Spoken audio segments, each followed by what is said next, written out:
Ampun susah sinuwun. Kang Semar. Aku ora bakal duwe rowang ana ing jagat. Sedulurku papat ndisiki Untadewa. Saiki Kakang Semar saat majane uga kudu pisah karo Untadewa. Ampun dinggo muwun. Ampun dinggo nangis. Mengke ndak dikira sampeyan iku Nalendra sing ringkih batine, sing tetek, sing tangguh. Lha kewajibane dirampungke, Ndara. Nek tumrap kula malah sampeyan niku piyayi sing ketrima uripe, ketrima sugenge. Ketitik ingkang rayi pun mapan badhe mapan ing kasuwargan. Sampeyan isih diparingi kewajiban karo sing gawe jagat. Tegese sing gawe jagat niku percaya karo sampeyan. Tegese sing gawe urip niku percaya karo sampeyan. Ora eneng wong sing dipercaya karo sing gawe urip supaya iso nyurasa tulis jroning pustaka Jamus Kelima Sada. Ngoten. Manggedhekke penggali sampeyan. Manggedhekke ati sampeyan. Mboten sah bingung. Pun to. Napa-napa niku wonten dilakoni kanthi tewajuh. Undu-unduane mesti becik sinuwun.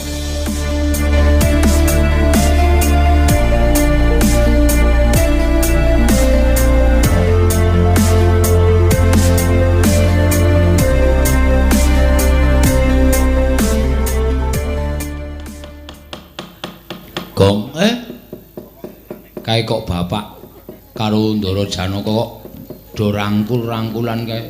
Kangen paling. Pirang-pirang tahun ra ketemu kok, Tru. Iya. Ya disowani yo, mbok menawa ana dawuh Ndara Janaka awak dhewe sowan ben ketok nek ngabekti. Ayo, gek dirampukke. Heeh.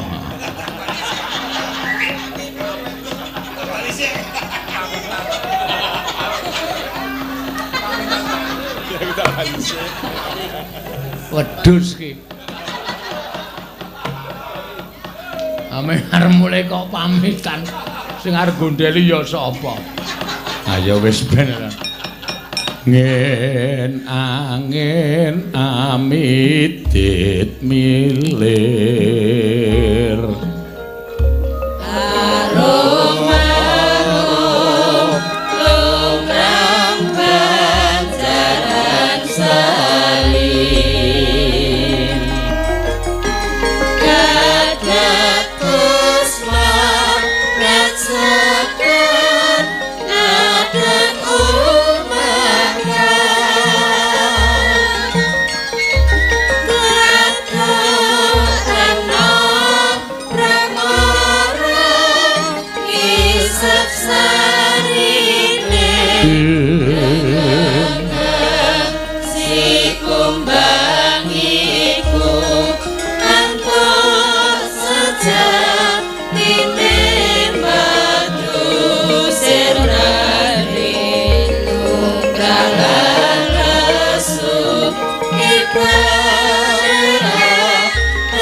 Marikoten prayit semuriris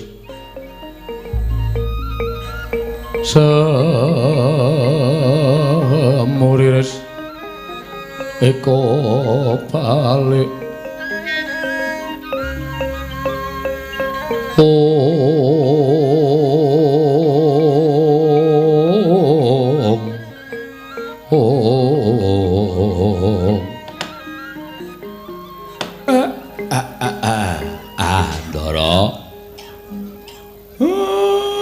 wiwit bidal saking Karang Kadempel sampeyan boten kepareng medhar pangandikan ning kula waspaosaken pasuryanipun kok benten kaliyan adat ingkang sampun katingal rengu pasuryanipun Ndara Janaka enten apa Gus nggih Ndara wonten apa kok ketingalipun boten rena penggalih penggalihipun sajaipun wonten ingkang dipun raosaken den dipun ngendikaken kan para panakawan.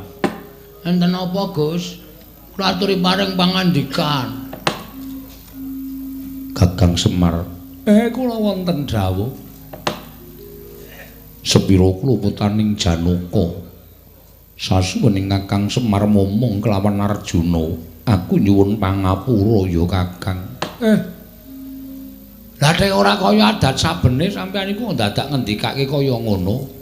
Kakang Semar marmane aku mratu ning Karang Kadempel ngemban dawuh timbalaning Koko Prabu Darma Kusuma yen to bakal nganti marang Kakang Semar lan ngluwih piganti Arjuna bakal nyuwun pamit kelawan Kakang Badranaya sepisan meneh aku ngaturake panuwun Kakang dene saksuwene Janaka gumelar ning jagat wiwit kuncung nganti gelung wiwit jabang nganti celaprang Kakang Semar ora kendhat nggone tansah anuduhake sarta amrenahake uripe Janaka satemah samengko Arjuna kaya wis purna kewajibaning urip ana ing alam padhang Koko Prabu Darma Kusuma wis pikantuk sasmitaning Jawata bilih Pandhawa yen to Pandhawa wis nyaketi marang dina kamukswane mula aja nganti nggondheli marang lakune Janaka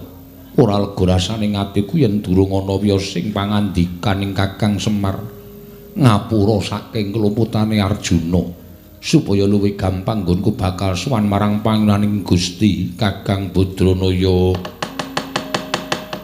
Semarekaten prayitna samuriris eka balik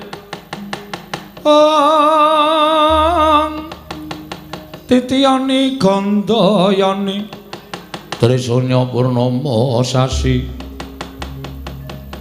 gilar-gilaran ing tengah latar milang lintang Bima Sekti ing Hanjula Kilurah Semar Badranaya mulat sarta midhanget pangandikanipun ingkang bendara niki Raden Janaka sakoling mangke nyat saking palenggan datan paring pangandikan namung ngurkepi padaning risang Arjuna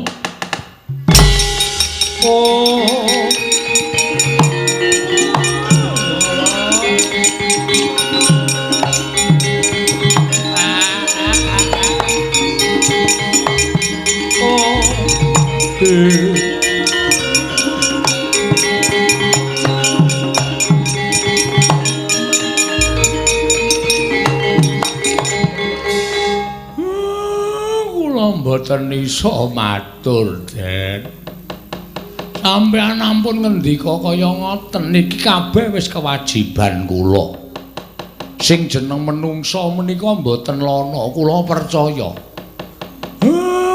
anane ana niku mengke bakale ora ana saka ora ana bakale ana merga donya niku mung werna kalih bungah susah bejo cilaka sugih miskin seneng ora seneng ming werna loro saka ora ana dadi ana saka ana dadi ora ana iya Kakang Semar nggih saksuwene kula nderekke sampeyan sing kula nderekke sakaing bendara niku sing paling suwe ming para Pandhawa Gus Kula ya wis kewowogen urip ning jagat. Kula wis kewowogen mangan gempalaning jagat legiasi ning kahanan. Kula nderek ndara. Kula nderek Gus. Kowe melu ra kok? Aku sesuk wae. Melu to kok padha-padha li sabaya mati. Aku sing ditanggungan. Yang ku hamil. Wah. Senanangan ya. Omongane iki ora kowe iki senengane mung diapusi ngono do percaya. Kula nderek ndara. Ora urung yo melu kok.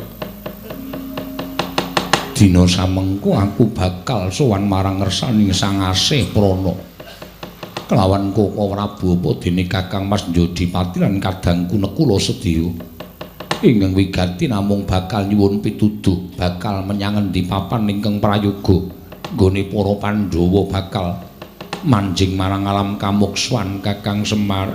Kula ya tak nanjihke karo pukulun Bathara Wenang. Kula niki pripun sesuk kula niku kaya ngapa? Kula niku sesuk kudu kepiye? Niku kula ya durung iso ngerteni. Upama kudu bareng kali Pandhawa kula ya ikhlas dene ora ya ajeng kula lakoni, Ndara. Semare konten prayetna semune reseka balik.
Palugon lagune nglegas lho kita linuting kidung kadung kadereng hamomong memangun manah rahayu lha pripun lah jarene nderekke Kang Raka lah kok malah tindake nasak mangsuli papan ingkang wis 4 taun kepengker. Niki rak Tegal Kurusetra to. Iya Kakang Semar nggih. Merga disiram nganggo bathang. Disiram nganggo gethihe pirang-pirang perjurit nganti ingkang biyen wujute. Kaya dene wujuding segara wedi lah kok sakniki katon subur kados mekaten. Teng pundi-pundi enten gumuk cilik-cilik. Nika nek disawang dudu gumuk nanging pancen nika tumpukaning bathang menungsa. Iya Kakang Semar nggih. Sing dadi kawigatenku mung wujuding gumuk ngarep aku iki ingkang gedhe tinimbang liya-liyane. Saka pangrasaku iki dudu gumuk sabaene Kakang. Lah pripun to? Ndak sawang cat katon cat ora. Kakang iki dayane apa? Diusap lisah jayeng katon ndara. Bumi gunjang kanjeng langit kelap-lapaton. lir kincang ing risang mawe gandrung ing pono paningaling Sang Arjuna mulat gumuk sak ngajenging risang pamadya nggih jemeneng katingali inggil tinimbang sanesipun dupi usap lisah jayeng katon netraning Sang Arjuna katoning mriku bangsaning para baju barat jim setan ingkang kapandhegan Ditya Kalajaramaya dengan jarah rayah bathanging prajurit ingkang tasih saged dipun tedha dening sangganing para baju barat mulat risang Arjuna sigra musti Kyai Pasopati linepasaken wani tumanduk madyaning gumuk temah bubar sarasana ora karo-karuan salang tunjang rebut ducung sangganing para berkasaan wau.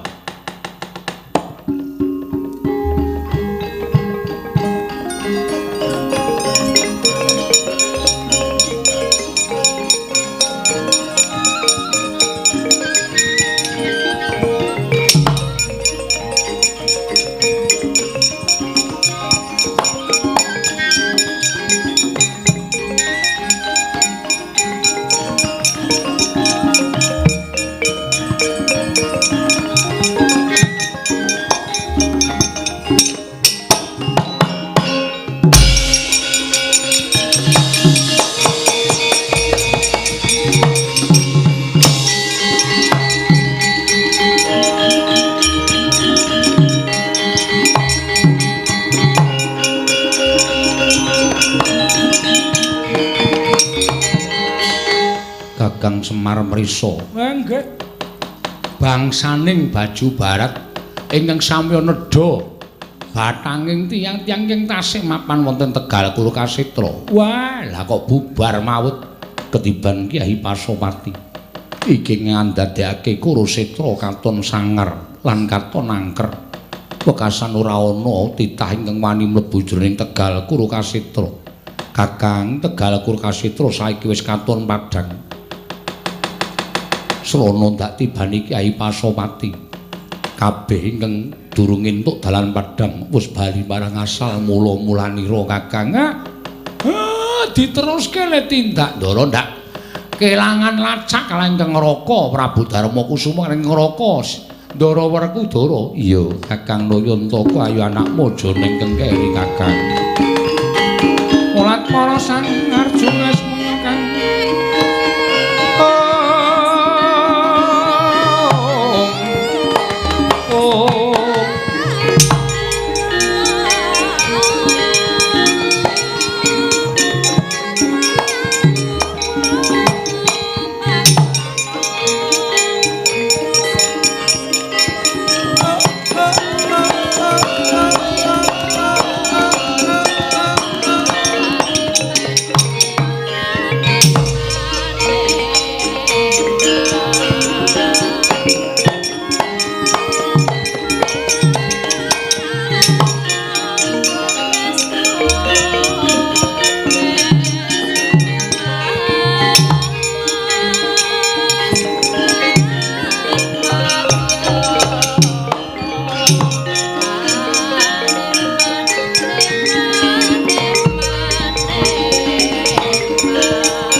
langening kalangwan aglar pandhan muncar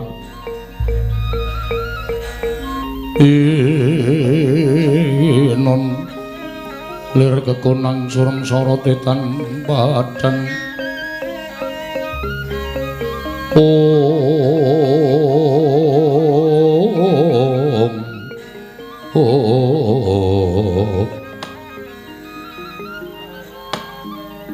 Mas Punama Sidam Skaring Bawana Langgeng Darma Kusuma Sukma Luhur kita ing nganti kadang-kadang kita Pandhawa catur suwanana ing Undarandir Bawana suwanana ing ngarsa ulun nanging paginiya dene jeneng kita ora ngracut marang kamurkan teka isih wujuding yaksa ingkang go ngaluhur ing mengkono apa ta sababe kulup wayah ulun ya merga saka nggonku ora nrimakake sarta isih ana rasa nggonku kagul kogelan ing atase Jawata wis paring sabda paring sasmita yen dina samengko anyaketi marang kamukswaning para Pandhawa nanging sabab apa lha kok dadi negara Ngamarta ketekan Brahmana ingkang wujud Resi Bragalba ingkang satemah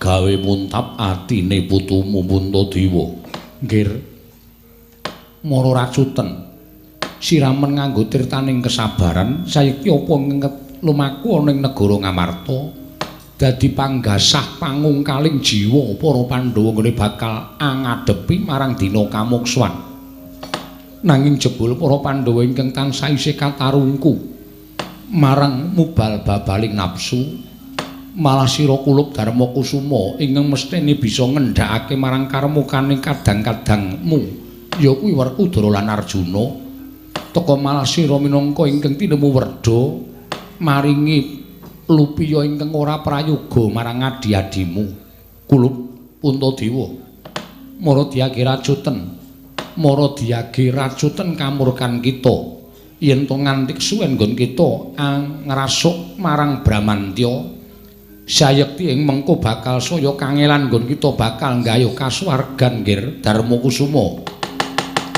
gonjang ganjing langit kelap-lapaton lir kincang ing risang mawe gandrung pindha Tirtapatra ingkang marentul saking pepatran akarya asrep penggaling Sang Puntadewa satemah ical wujuding Bramantya wujud raseksa bali kaya winyune wujud Nalendra ing Amarta Prabu Darma Kusuma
Merenus mubang pangarono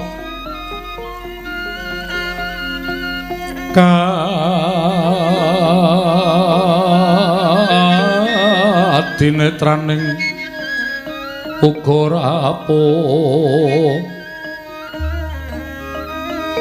sabdaning kokila ring kanegara sagetar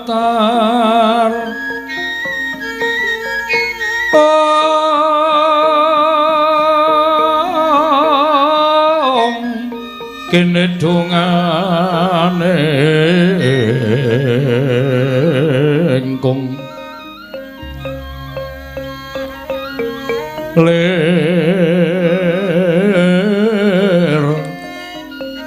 wuwu sing kene panca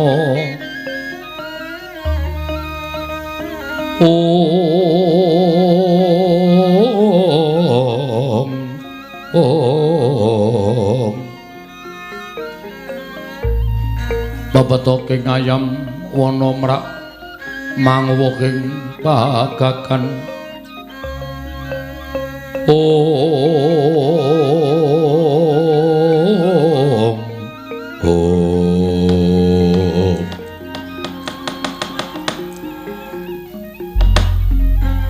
Mastuna Sidam sekaring bawana langgeng Puntadewa wonten timbalaning adawuh pukulun ulun ngerti apa kang dadi sedya kita dene kita sowan ning kayewangan ngundarandir bawana sayekti amung kepengin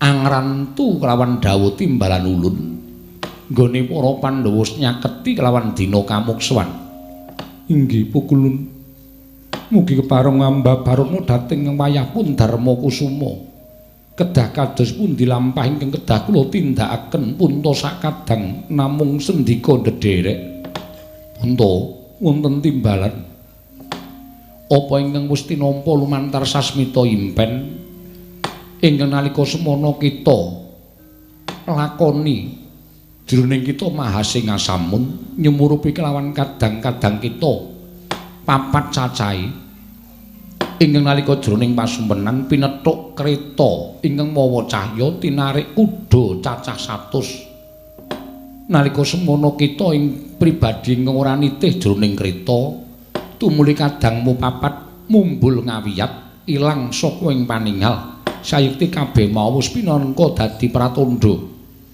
ulun jarwani yonggir apa to sababe dene mengkono sasmita ingkang tinampa dening wayah ulun Puntadewa sayekti ngertiya kabeh mau mbora bakal geseh sarta mboya bakal luput kelawan ingkang winastan pustaka jamus nyang jimat kelima sada mangertiya sayekti ora sadengah nalindra ingkang kuat sarta sembada angrasuk pustaka jamus kelima sada minangka pusaka kejaba amung nalindra ngamarta yaiku Puntadewa jeneng kita sabab kondhang kaluka sarta wis pinesti dening panguwasaning para Jawata amung nalindra ingkang aludira seta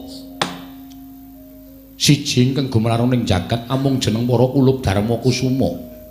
Jumbuh lawan wujuding pustaka Jamus Klima Sada ingkang sanyata amung wujud druwang putih ingkang tanpa cacat.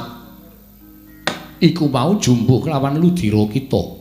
Mekaten Pukulun, wondene kewajiban kita kudu bisa nyurasa surasaning tulis ingkang mapan jroning pustaka Jamus Klima Sada. Kita ingkang darbi kewajiban bisa ambabar tulis ingkang mapan ana ing telenging pustaka Jamus Klima Sada.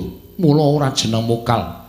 Lamun sejatine kasuwargan kita kelawan kadang kita papat kuwi adoh parane lan adoh puruke Puntadewa. Nyatlangening kalangguan aglar pandan moncar tinonlir kekonang surm sorotetan padang kasor lan pajaring purnameng kekono dasari mangsa katiga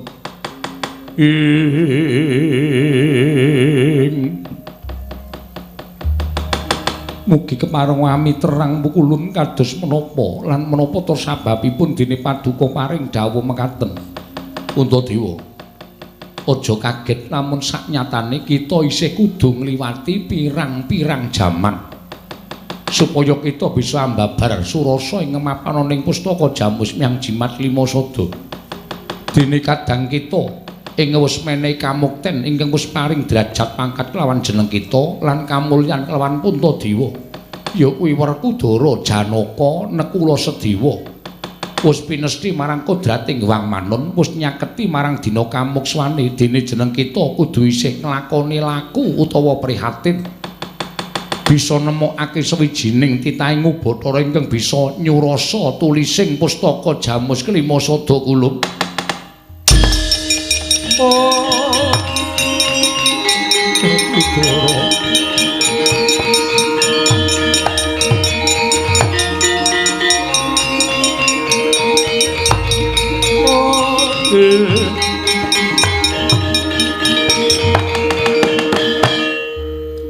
Kadanging pun Kakang Arjuna wonten dawuh Prabu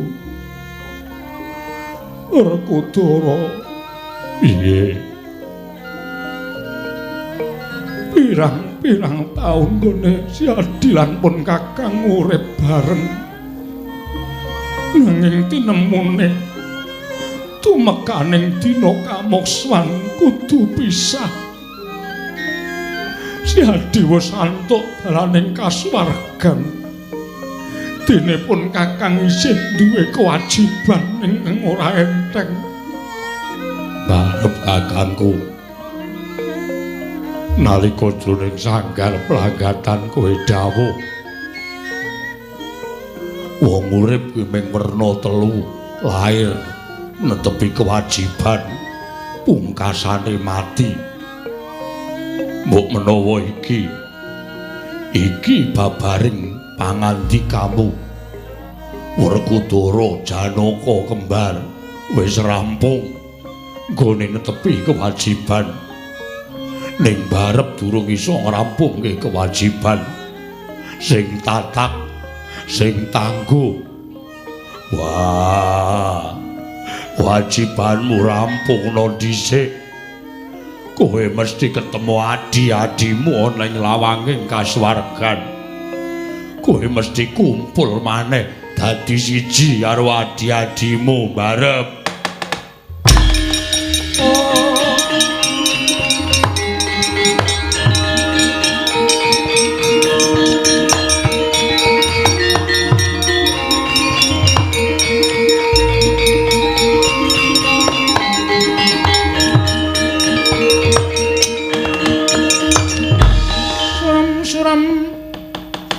Wangkara kingkeler manguswa kang layon denya ilang kang manise wadananira layu kumel kocemrah nyomaratani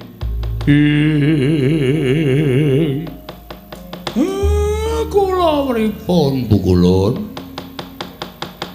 Kula terus kudu pripun yen to kula nyumurupi lakon sing kaya ngeten iki sampeyan prisa piyambak. Semar niku ora isa pisah kalih Pandhawa. Niki ndara-ndara kula leh kula ngetutke sikil kula nggih sirah-sirah kula nggih sikil. Nyatane sakmangke sampun dados satriya ingkang pepethingan, satriya ingkang pancen nggoregake jagat ning bareng tekan kamukswane kok kula ora disenggol, kula ora dijawil. Terus kula niki kudu pripun le napaki urip kula? Ismaya sayektine kita pancen boya bakal bisa pisah lan para Pandhawa. Ngertiya? Atmaja kita nala garing Petruk kelawan Bagong uga kudu bareng bali marang Kasedan Jati mapan ning kasuwargan bareng kelawan Pandhawa Catur, Werkudara, Janaka lan Kembar. Nanging tumrap jeneng kita ulun jarwani laku kita sak teruse. Kita bakal manjing ana ing alam baka utawa ing alam mantara nanging kita ora dikeparengake manjing kasuwargan sabab kita bakal tumimbal lair meneh ana ing jagat. Wondene lair kita ana ing jagat bisa ora nedya sarta ora bareng kelawan atmaja kita nanging bareng kelawan kadang kita tuwa ya kuwi Catugara ya Cedya Mantri. Mbok apa besok ingkang kita lakoni jroning jagat lan kewajiban apa ingkang bakal kita ayahi jroning jana luka. Ulun boya bisa ngandharake saiki. Nanging ing wigati ulun wis njarwakake munggo laku kita sak teruse Semar. Matur nuwun, matur.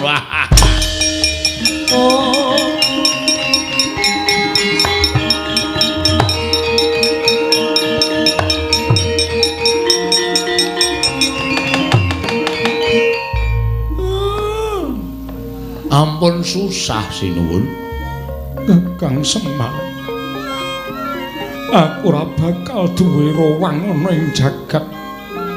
Sedulurku papat dhisiki Untadewa. Saiki Kakang Semar saat majane uga kudu pisah karo Untadewa. Ampun dinggo muwun. Ampun dinggo nangis. Mengke ndak dikira sampeyan iku Nalendra sing ringkih batine. Sing tetek, sing tangguh. Lan kewajibane dirampungke, Ndara. Nek tumrap kula malah sampeyan niku piyayi sing ketrima uripe, ketrima sugenge. Ketitik ingkang rayi pun mapan badhe mapan ing kasuwargan. Sampeyan isih diparingi kewajiban karo sing gawe jagat. Tegese sing gawe jagat niku percaya karo sampeyan. Tegese sing gawe urip niku percaya karo sampeyan. Ora eneng wong sing dipercaya karo sing gawe urip supaya iso nyurasa tulis jroning pustaka Jamus Kelima Sada. Ngoten. Manggedhekke penggali sampeyan. Manggedhekke ati sampeyan. Mboten sah bingung. Pun to. Napa-napa niku wonten dilakoni kanthi tewajuh. Undu-unduane mesti becik sinuwun. Ismaya, kula wonten dawuh. Para mundura kene. Nggih, ngestakaken dawuh. Werkudara. Benak kakek kuwi. Arjuna kula wonten paring dawuh.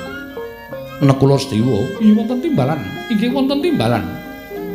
Kita Pandhawa Catur lan Panakawan papat ulun paringi titiyang ingkang bakalan njurung laku kita marang kasuwargan jati wujude Garuda.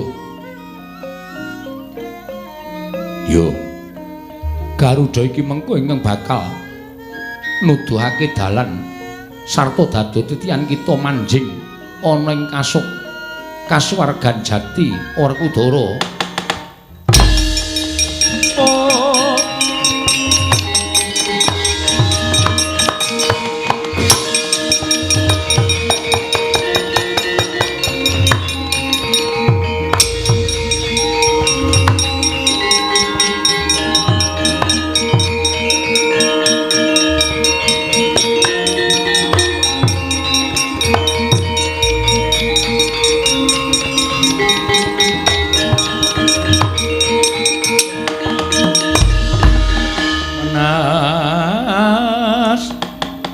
Udira kawang-wang gegono bang sumirat ing Garuda Winantya. Nggih wonten timbalan Pukulun.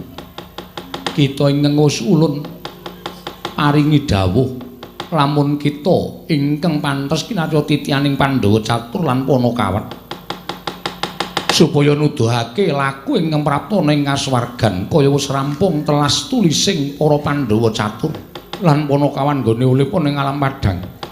Mara gagik kantinen wayah ulun manjing ana ing swarga nur kastuba Garuda Winantya niki ngestaken dawuh paduka Hyang Adi Pukulun.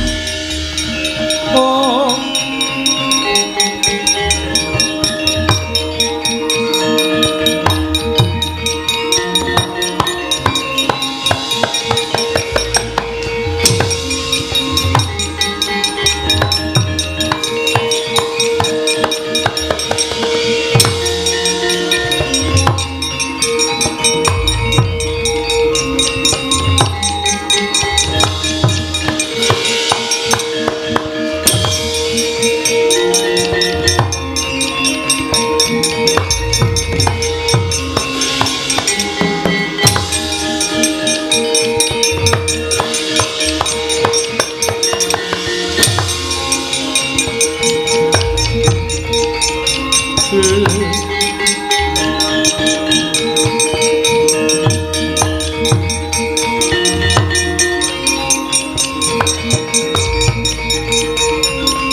Persasat sampun pepes bayu kang tapis.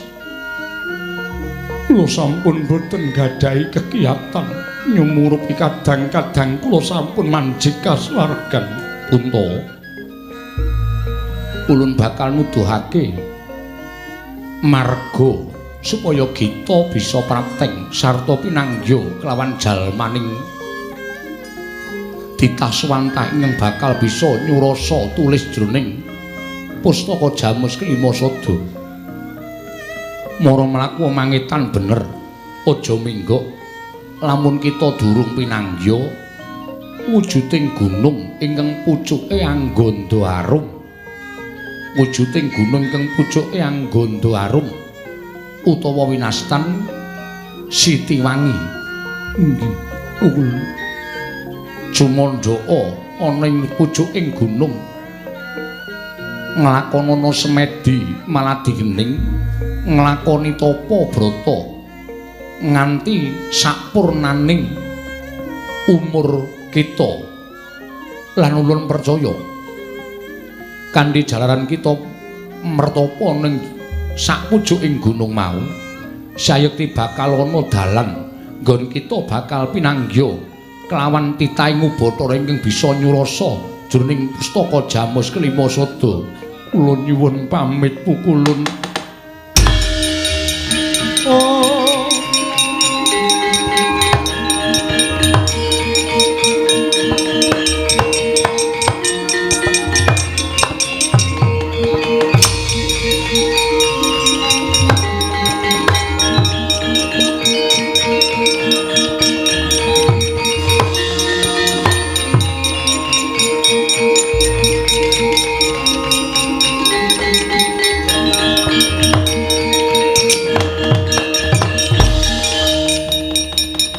Lumampahing wanci kaya anut kedheping mripat kedhet sepisan ngancik setunggal dinten kaping kalih sesasi kaping telu setahun 2 taun 3 taun ngantos puluhan warsa mangabad-abad sang Punta Dewa anggenipun lampah tapa wonten madyaning pucaking Gunung Madyakanda ya pesanggrahan Teja kinurung.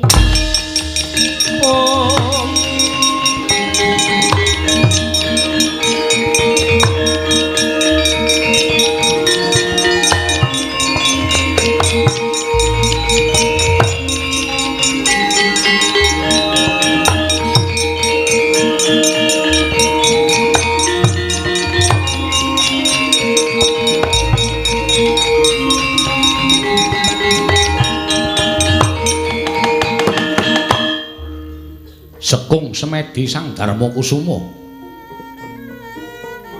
Nadyan jagat wis ganti alam. Wis datan kocap negari Ngastina. Wis datan rinaosan wujud negari Ngamarta paranditase meger-meger. Sang Darma Kusuma ngene palampah tapa datan mubah, datan musik nganti kaya pratima kencana. Rikma ingkang wis wujud pethak ngalembreh dumugi wonten ing siti. Paranditase ketingal cayaning Nalendra Ngamarta sumunar nganti kaya golek kencana. Mulat ingkang Rama Sang Hyang Bathara Darma datan Wentara nyumurupi kawontenanipun ingkang putra sigra tumiyup saking dirgantara njugaraken ingkang alambah tapa. Oh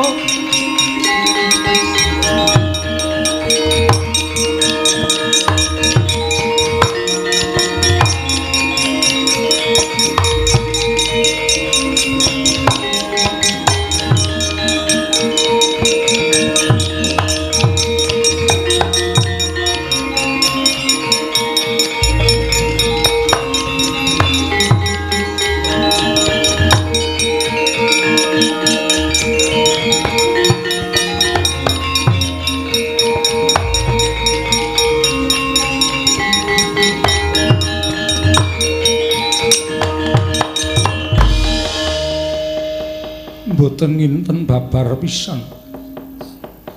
Paduka Rama pukulun ingkang rawuh wonten ing pesanggrahan Teja kinurung wonten ing pucaking Gunung Madyakanda.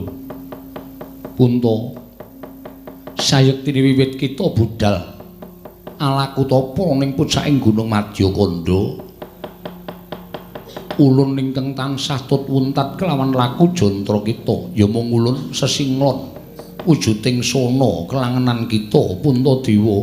Aduh pukulun mboten nginten bilih paduka ingkang sesinglon wujud sona ingkang sansang ngetutaken dhateng lampah kula Puntadewa. Wonten timbalan sayekti iki wis ganti jaman. Negara Ngamarta lan Ngastina wis ora kinocap maneh. Nanging samengko ana ing Nuswa Jawa wis ketekan para priyagung ingkang padha anyebarake ya kuwi agama ingkang beda kelawan ingkang kita rasuk. Moronggir rungokno dawuh ngulun. Ana ing wetan bener ngalor ngetan parane ana wujuding para ulah agama ingkang padha yasa papan panembah. Papan panembah mau kinarya manembah dening para wong-wong kang padha ndherekake agamaning ulah agama ingkang lagi teka ning Nuswa Jawa. Marasa wanana ndedhe pleya marang kraton Demak Bintara. Ulun percaya lamun ana sawijining pranata agama ingkang ngerti sarta nyumurupi marang tulis pustaka Jamus Miang Jimat Lima Sada. Mbok menawa ning kono dadi jalaran kita nggone bakal bali marang asal mula-mulanira Puntadewa.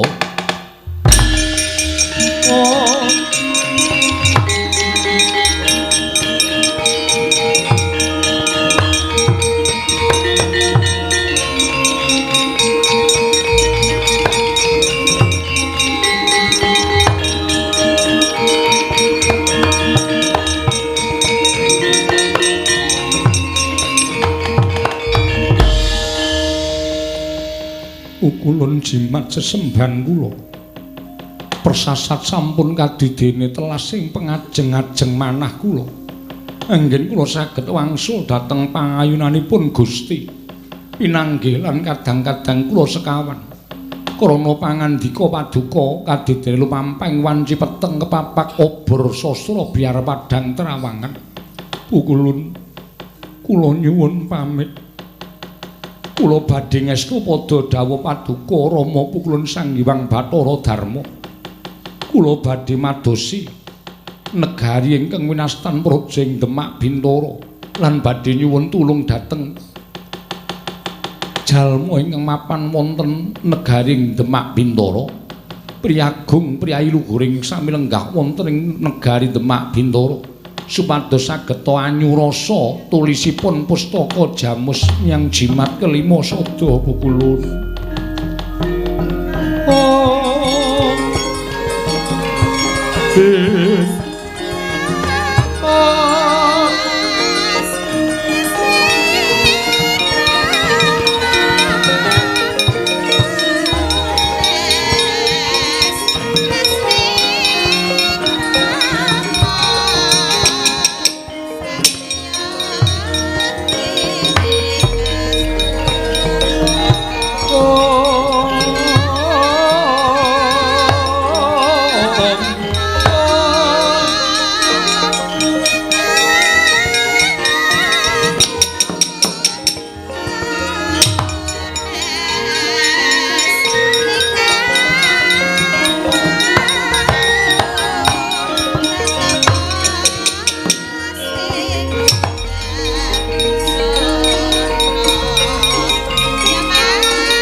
Lampahing Sang Darma Kusuma nalika semanten datan mirus lampahing Nalindring Ngamarta tilas Nalindring Ngamarta Sang Prabu Puntadewa nena gandha saping mapan wonten ing negari Demak Bintara nenggih ingkang lenggah madyaning negari Demak Bintara Prabu Jimbun panembaning Palembang Panatagama Kalipatula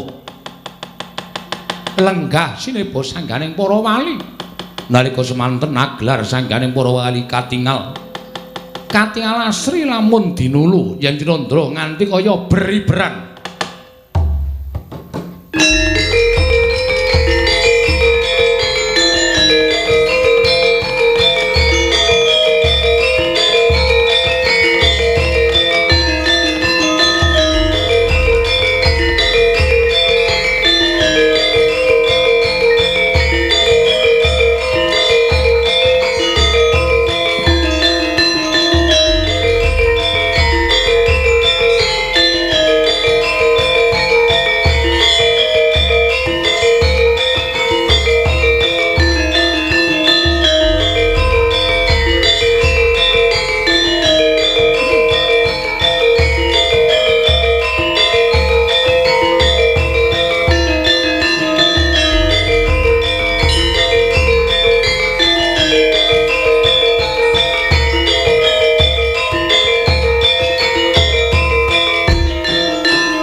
langit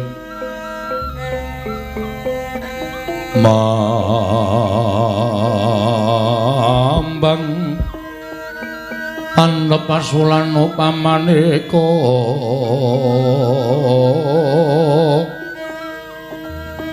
Om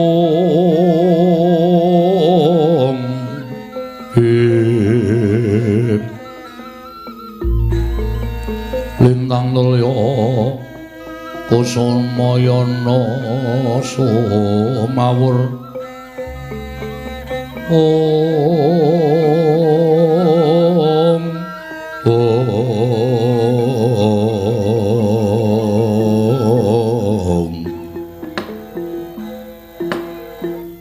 nyuwun pangapunten sewu-sewu kalepatanipun ingkang rayi pun Sultan Jimbun Diagung Pangaksa Sama para kadang-kadang kula wali sanging sampun kepareng lenggah madaning pendhapi ing Kraton Demak mugi andhadosna ing kawuningan madaning perembagan menika tanah sanes kejawi amung anggenipun ngrembak perkawis sangganipun para pepunden kula para wali anggenipun yasa inggih menika papan panembah ingkang wujud masjid ing mapan wonten ing Demak. Mugi sakmangke kepareng hamba Barono kedah kados pundi rampatan ingkang langkung prayogi samangke kula aturaken dhateng Kanjeng Sunan Bonang inggih menika dados pinisepuhing para wali. Nuwun sewu. Yayi Sultan Jimbun nggih wonten dawuh Njeng Sunan.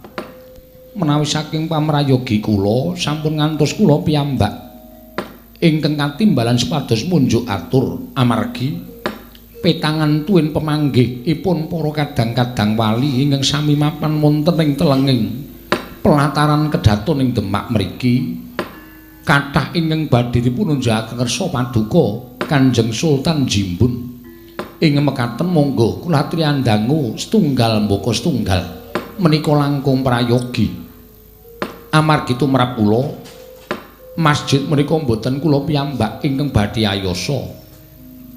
Masjid menika mangke kinarya papan panembahing para kawula, para santri ingkang sampun sami ngrasuk agami pungkasan ingkang mapan wonten ing Nusa Jawi menika Njeng Sultan Jimbun. Menika langkung prayogi. Krana menawi sakmangke namung kula ingkang katimbalan mboten badhe sae kedadosanipun Njeng Sultan Jimbun.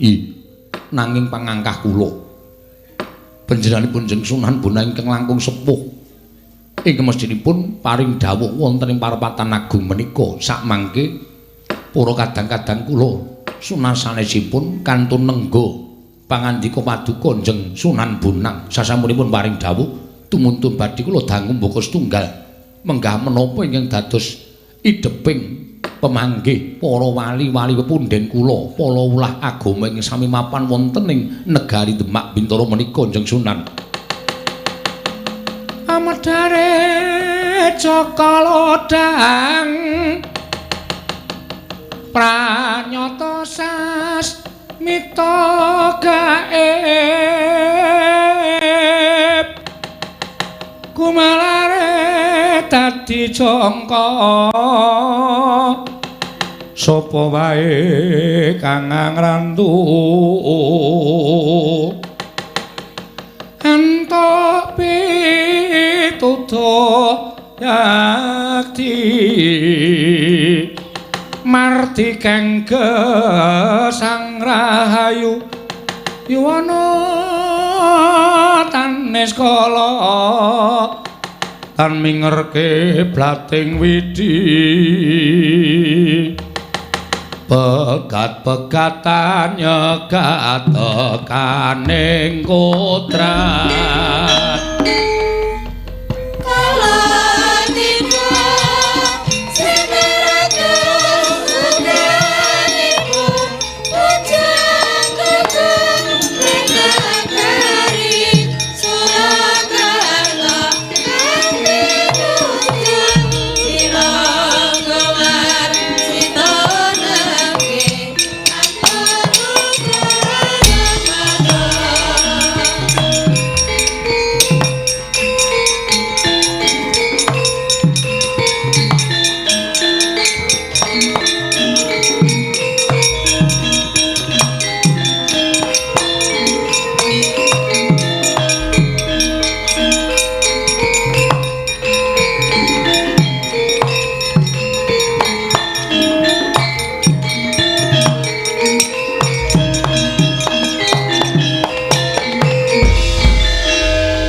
ana wujuding santri negara ing Demak Bintoro ingkang sowan ngabiyantara mangka tanpa tinimbalan nuwun amit pasang kaliman tabi Njeng Sultan menawi wonten lepatipun ingkang abdi diagung pangaksami mugi andadosna ing kawuningan geger para santri ingkang mapan wonten ing Demak Bintoro krana sami muningani wonten satunggiling priyantun ingkang ngalampah tapa pepe wonten ing alun-alun kedaton ing Demak Bintoro nitik dhateng pasuryanipun ingkang sampun kumel sampun kucem kula saged ngrahita bilih menika panjalmanipun iblis ingkang sakmangke badhe damel risak negaring Demak Bintoro kula semanggaken dhateng paduka sembahan kula Njeng Sultan Jimbun sumangga anggenipun badhe murba wasesa dhateng titah ingkang wantun tapa pepe wonten tengahing ringin kurung negaring Demak Bintoro. Njeng Sultan bumi goncang kanjeng langit kelap-lapaton lir kincanging risang mawe gandrung. Njeng Sunan Bonang wonten dawuh menapa Yayi Sultan Jimbun sinten ingkang pantes angruwat dhateng tiyang ingkang wantun lampah tapa pepu wonten alun-alun negaring Demak Bintoro. Kula kinten boten wonten saged jamin namung Yayi Njeng Sunan Kalijaga ingkang pantes lan trep murmurat dhateng titah ingkang wantun tapa petri. Kula semanggaken paduka Njeng Sunan Kalijaga.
Laguning lekas lukita linuting kidung kadung kadereng hamomong memangun manah rahayu ayu ana tanagolong ing assalamualaikum warahmatullahi wabarakatuh. Nuwun mangapunten kula mboten pana menapa ing sampun paduka ngendikaaken menawi dipun keparengaken kula badhe nupriksa panjenengan menika sinten. Teka busana ingkang paduka agem boten sami kaliyan ingkang kula rasuk. Menawi panjenengan dangu kaliyan kula menika peranganipun ulah agama utawi panata agama wonten negaring Demak Bintoro. Wonten sudi mestani dhateng kula. Kula menika pun Kalijaga. Paduka Raden Kalijaga. Mboten mawi Raden sinuwun. Nuwun sewu. Kula saged mestani paduka menika sinuwun krana sareng kula waspaosaken jebul pinanggihipun nadyan sampun kumel kucem kados mekaten. Panjenengan menika tilas nalindra. Inggih. Namung negari kula sampun kepengker tebih. Malah sakmangke sampun boten saged dipun kocapaken dhateng sinten kemawon krana dangunipun anggil kula nilar praja kula ingkang winasta negari Ngamarta. Sang Prabu menika jejulukipun kula pun Prabu Puntadewa. Gusti Kalijaga nalika semanten kula nampi sasmita bilih kula kedah sowan wonten negaring Demak Bintoro wonten wigatos ingkang badhe kula aturaken kaliyan Nalindra ing Demak Bintara. Krana kula boten saged sowan dhateng ngersanipun para dewa. Awit kula tasih nggadahi kewajibanipun menapa? Kula menika nggadahi pusaka ingkang winastan Pustaka Jamus Nyang Jimat Kelima Sada. Pusaka menika namung rupi druwang pethak ingkang tanpa tulis. Monggo kula kadhawan supados saged nyurasa tulising pusaka menika kala wau. Dosa ngulah agama. Menapa paduka saged mitulungi dhateng jasad kula supados sakmangke sageta birat pasiksan ingkang kula lampahi. Kula sampun mangabad-abad anggenipun gesang. Kula sampun kewawoken nyumurupi dhateng jagat. Kula sampun kewareken nyumurupi dhateng solah tingkahing manungsa. Kula kepengin ninggalo pinanggih lan kadang kula catur ingkang sampun kula tinggal. Sinuwun Puntadewa, menapa dipun keparengaken kula nyumurupi wujuding Pustaka Jamus Kelima Sada. Monggo Sang Kalijaga kula aturi nampi.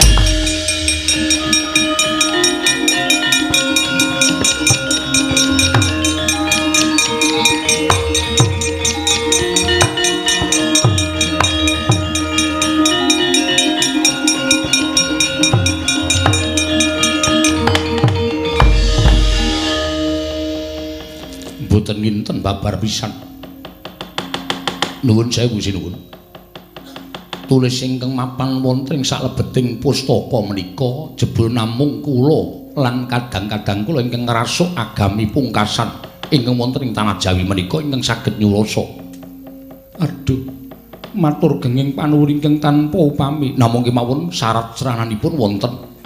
Syarat serananipun menapa kula ingkang badhe saged mujudaken Prabu Puntadewa kenging nampi surasaning tulis ing mapan wonten telenging pustaka nanging setunggal kedah sesuci diri langkung rumiyin. Sesuci lair lan batosipun amasuh sarandunging hangga supados sakmangke ketingal nir ing sekara-kara lan boten badhe kelepetan dhateng dedusan menapa kemawon. Mekaten Sang Kalijaga ingkang angka kalih menapa paduka Gusti kula Prabu Puntadewa tasih kagaduhan wujudipun pusaka sanesipun ingkang sakmangke badhe ngrimpeti sarta anyandung dhateng tindak paduka wonten ing kasuwargan. Wonten Sang Kalijaga setunggal wujud songsong gilap asma Kyai Kanjeng Tunggul Naga. Pusaka wujud tumbak adapur pleret asma Kanjeng Kyai Karawelang. Pusaka awujud duwung adapur jalak sangu tumpeng asma Kanjeng Kyai Kopek. Menapa saged kula suwun? Monggo Sang Kalijaga kula aturi nampi.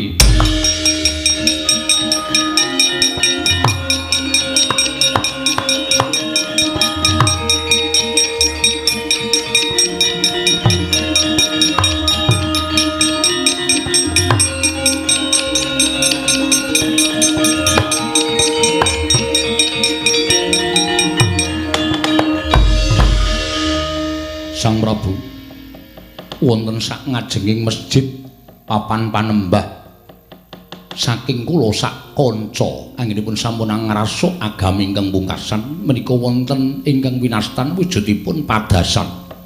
Menika banyu suci ingkang kinarya amasuh sarandunging hangga supados sakmangke saged ical tabeting angkara tuwin reget ing mapan wonten ing sarandunging badan. Inggih. Kula aturi sesuci anut kapitadosanipun Sang Prabu Puntadewa. Sak sampunipun menika Sang Nata Prabu Puntadewa kula tengga wonten ing sapempengeripun Masjid Demak Bintara menika. Sang Puntadewa ngestakaken dawuh.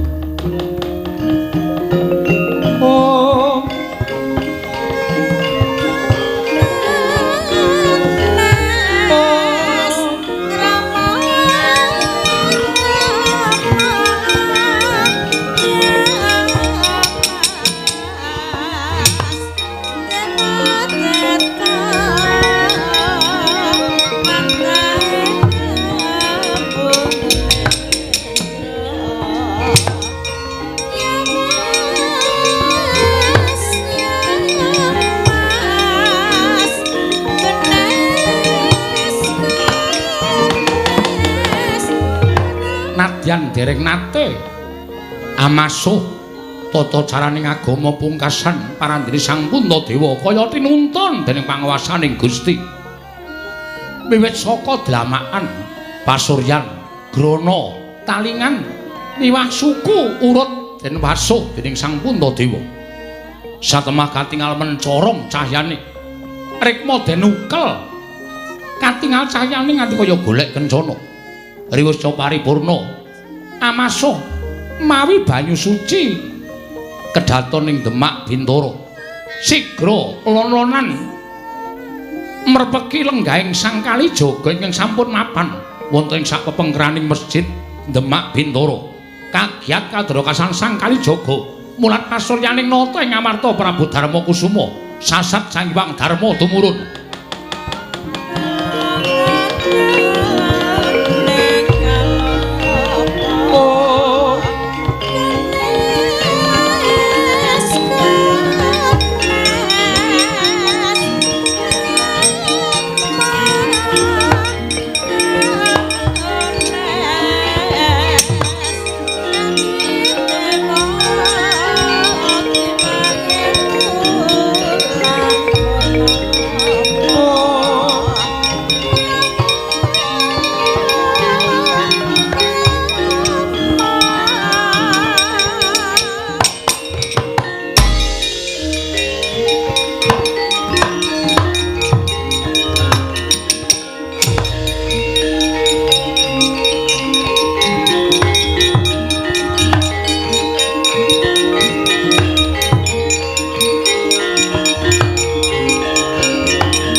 Sunan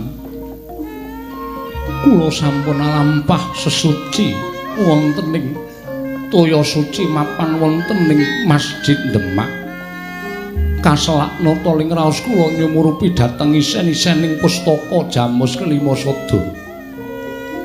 Sang Prabu kula aturi mengakaken dhateng penggali panjenengan tulis ing mapan wonten telenging pustaka menika yakti wonten ing agami kula sinebut kalimat thayyibah. Nggih. Wonten suraosipun kados mekaten. Asyhadu alla ilaha illallah wa asyhadu anna Muhammadar Rasulullah. Monggo. Kula aturi nirakaken dhateng menapa ing sampun kula aturaken. Asyhadu alla ilaha illallah wa asyhadu anna Muhammadar Rasulullah. Mboten wonten Gusti ingkang wajib sinembah kejawi namung Gusti Allah. Lan Nabi Muhammad minangka dados utusanipun Gusti Allah. Asyhadu alla ilaha illallah wa asyhadu anna Muhammadar Rasulullah. Inggih, menika tulisipun Sang Nata.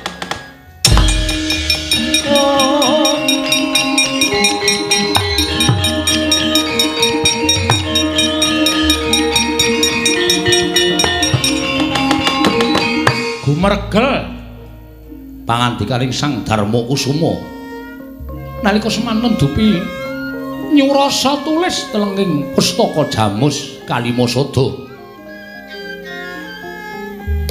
Katingal mesem Sang Puntadewa bombong ing galih bungah ing penggaling Sang Darma Kusuma wis kasembadan anjarwakaken pustaka Jamus Kelima Sada. Nalika semanten dupi wis ngucap menggih menika kalimat thayyibah. Satemah dangu sasaning dangu ngalentreh wenang salira pepes bayu kang tapis lon-lonan saya ndungkluk Sang Puntadewa netra saya suwe saya tingkem